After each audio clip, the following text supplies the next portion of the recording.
And you might be thinking that this kind of authoritarian control over your money is not going to be anything that we'll see in the future.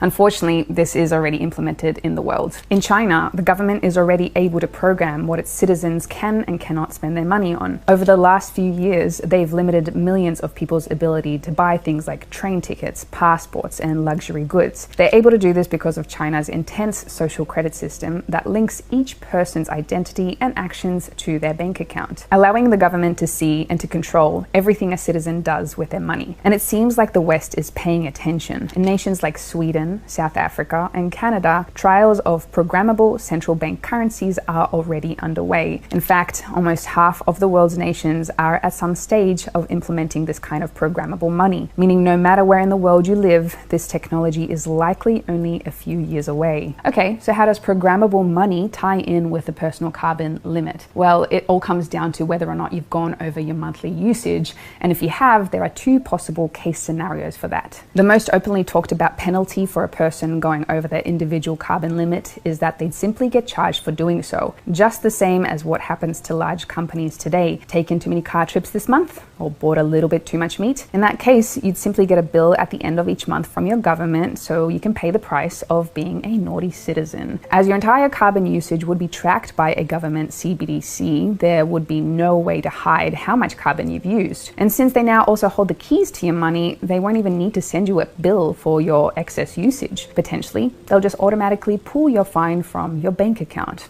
And you might be thinking that this kind of authoritarian